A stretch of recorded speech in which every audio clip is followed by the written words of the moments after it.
মধ্যপ্রাচ্যের সবচেয়ে প্রভাবশালী ব্যক্তিত্বদের একজন সৈয়দ হাসান নাসরুল্লাহ। তিনি লেবাননের সশস্ত্র গোষ্ঠী হিজবুল্লাহকে দীর্ঘ ৩ দশকের বেশি সময় ধরে নেতৃত্ব দিয়ে আসছেন।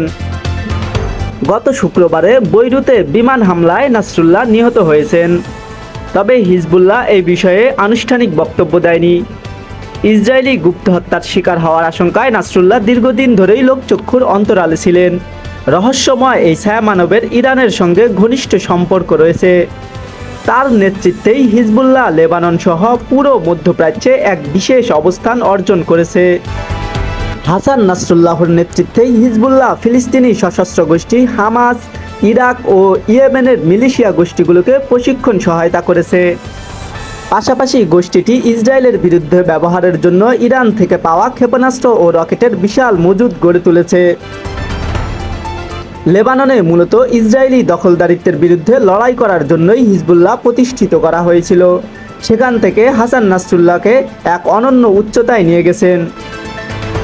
গোষ্ঠীটির সশস্ত্র শাখার আকার লেবাননের মূল সেনাবাহিনীর চেয়েও বড়।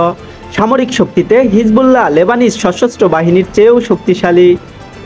দেশটির ক্ষমতার অন্যতম ভারকেন্দ্র এই গোষ্ঠী।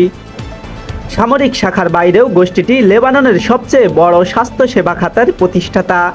শিক্ষা সমাজসেবার এমন কোনো খাত নেই যেখানে হিজবুল্লাহর পদচারণা নেই। সবচেয়ে গুরুত্বপূর্ণ বিষয় হলো তিনি মধ্যপ্রাচ্যে হিজবুল্লাহকে ইরানের সবচেয়ে বড় প্রক্সি হিসেবে প্রতিষ্ঠা করেছেন। সৈয়দ হাসান নাসরুল্লাহ 1960 সালে লেবাননের রাজধানী বৈরুতের পূর্বাঞ্চলের বুর্জ হাম্মাদ নামক এলাকায় জন্মগ্রহণ করেন। তার বাবা আব্দুল করিম ছোট্ট একটি ফল ও শাকসবজির দোকান পরিচালনা করেন। 9 ভাই বোনের মধ্যে তিনি সবার বড়। লেবাননে 1975 সালে গৃহযুদ্ধ শুরু হলে তিনি আমল মুভমেন্ট নিয়ে শিয়া সশস্ত্র গোষ্ঠীতে যোগ দেন। যুদ্ধ শেষে তিনি ইরাকের শিয়া ধর্মাবলম্বীদের পবিত্র শহর নাজাফে একটি শিয়া আশ্রমে যোগ দেন। পরে তিনি আবারও আমল মুভমেন্টে যোগ দেন।